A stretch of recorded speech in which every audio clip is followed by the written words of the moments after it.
बोले श्यावर रामचंद्र भगवान की जय। महर्षि वाल्मीकि भगवान की जय। श्री हनुमान जी महाराज की जय। श्रीमद् वाल्मीकि रामायण के अयोध्या कांड के 83वें सर्ग में आज हम प्रवेश करेंगे और जिसमें वर्णन है भरत की वन यात्रा और श्रृंगवेरपुर में रात्रि निवास। भरत की वन यात्रा और श्रृंगवेरपुर में रात्रि निवास। तदंतर प्रातः काल उठकर भरत ने उत्तम रथ पर आरूढ़ होकर श्री रामचंद्र जी के दर्शन की इच्छा से शीघ्रता पूर्वक प्रस्थान किया। ततः शमो उत्थितः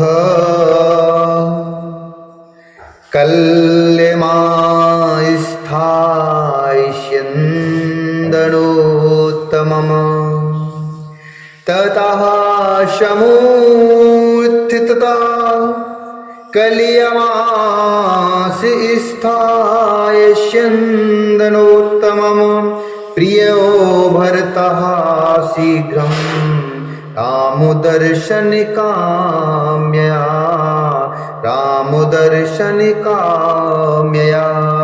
अग्रतः प्रयुस्तस्य सर्वे मन्त्रिपुरोहिताः अधिरोह्य हैर्युक्तानि स्थानि शूररथोपमान्।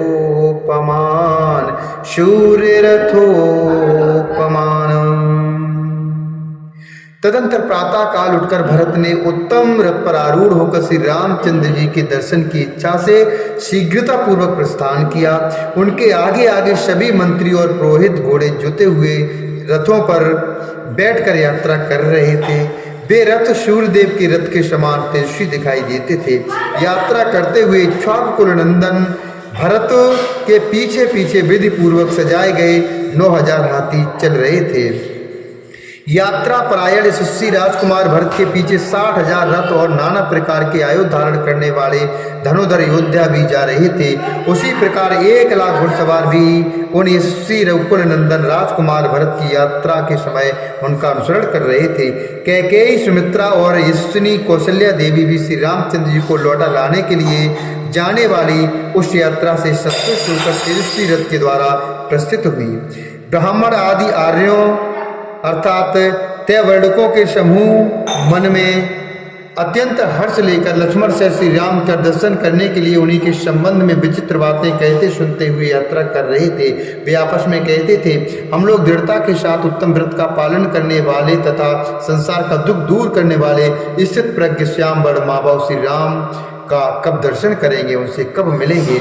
जैसे सूर्यदेव उदय होते ही सारे जगत का अंधकार हर लेते हैं, उसी प्रकार से रघुनाथ जी हमारी आंखों के सामने पड़ते ही हम लोगों का सारा शोक संताप दूर कर देंगे। इस प्रकार की बातें कहते और अत्यंत हर्ष से भरकर एक दूसरे का आलिंगन करते हुए अयोध्या के नागरिक उस समय यात्रा कर रहे थे। उस नगर में जो दूसरे सम्मानित पुरुष थे वे सब लोग तथा व्यापारी और शुभ विचार वाले प्रजाजन भी बड़े हर्ष के साथ श्री राम से मिलने के लिए प्रस्थित हुए। जो कोई मणिकर अर्थात मणियों को शान पर चढ़ाकर चमका देने वाले अच्छे कुंभकार, सूत का ताना बाना करके वस्त्र बनाने की कला के विशेषज्ञ, शस्त्र निर्माण करके जीविका चलाने वाले, मायूरक अर्थात मोर के पंखों से छत्र व्यजन आदि बनाने वाले, और से आरे से चंदन आदि की लकड़ी चीरने वाले, मणि मोती आदि में छिद्र करने वाले, रोचक अर्थात दीवारों और वेदी आदि में शोभा का संपादन करने वाले, दंतकार अर्थात हाथी के दांत आदि से नाना प्रकार की वस्तुओं का निर्माण करने वाले, सुधाकार अर्थात चूना बनाने वाले, गंधी, प्रसिद्ध सोनार, कंबल और कालीन बनाने वाले, गर्म जल से नहलाने का काम करने वाले, वैद्य, धूपक अर्थात धूपन क्रिया द्वारा जीविका चलाने वाले, शौंडिक अर्थात मद्य विक्रेता, धोबी, दर्जी, गांव तथा गौशालाओं के महदू, स्त्रियों सहित नट केवट तथा समाहित चित्त, सदाचारी, वेद वेता, शस्त्रों, ब्राह्मण, बैलगाड़ियों पर चढ़कर वन की यात्रा करने वाले भरत के पीछे पीछे गए। सबके वेश सुंदर थे, सबने वस्त्र शुद्ध वस्त्रों को धारण कर रखा था और सबके अंगों में तांबे के समान लाल रंग का एक अंग राग लगा हुआ था। वे सब के सब नाना प्रकार के वाहनों द्वारा धीरे धीरे भरत का अनुसरण कर रहे थे। हर्ष और आनंद में भरी हुई वह सेना भाई को बुलाने के लिए प्रस्तुत हुए। कैकेयी कुमार भ्रातृवत्सल भरत के पीछे पीछे चलने लगे। इस प्रकार रथ पाल के घोड़े और हाथियों के द्वारा बहुत दूर तक का मार्ग तय कर लेने के बाद वे सब लोग श्रृंगवेरपुर में गंगा जी के तट पर जा पहुंचे, जहाँ श्री रामचंद्र जी का सखा वीर निषाद राज गुह सावधानी के साथ उस देश की रक्षा करता हुआ अपने भाई बंधुओं के साथ निवास करता था। चक्रवाकों से अलंकृत गंगा तट पर पहुंचकर भरत का अनुसरण करने वाली वह सेना ठहर गई। पुण्य सलिला भागीरथी का दर्शन करके अपनी उस सेना को शिथिल हुई देखकर बातचीत करने की कला में कुशल भरत ने समस्त सचिवों से कहा, आप लोग मेरे सैनिकों को उनकी इच्छा के अनुसार यहाँ सब ओर से ठहरा दीजिए। आज रात में विश्राम कर लेने के बाद हम सब लोग कल सवेरे इन सागरगामिनी नदी गंगा जी को पार करेंगे। यहाँ ठहरने का एक और प्रयोजन है, मैं चाहता हूँ कि गंगा जी में उतरकर स्वर्गीय महाराज के पारलौकिक कल्याण के लिए जलांजलि दे दूँ। उनके इस प्रकार कहने पर सभी मंत्रियों ने तथास्तु कहकर उनकी आज्ञा स्वीकार की और समस्त सैनिकों को उनकी इच्छा के अनुसार भिन्न भिन्न स्थानों पर ठहरा दिया। महानदी गंगा के तट पर खेमे आदि से शोभित होने वाली उस सेना को व्यवस्था पूर्वक ठहरा कर भरत ने महात्मा श्री राम के लौटने के विषय में विचार करते हुए उस समय वही निवास किया।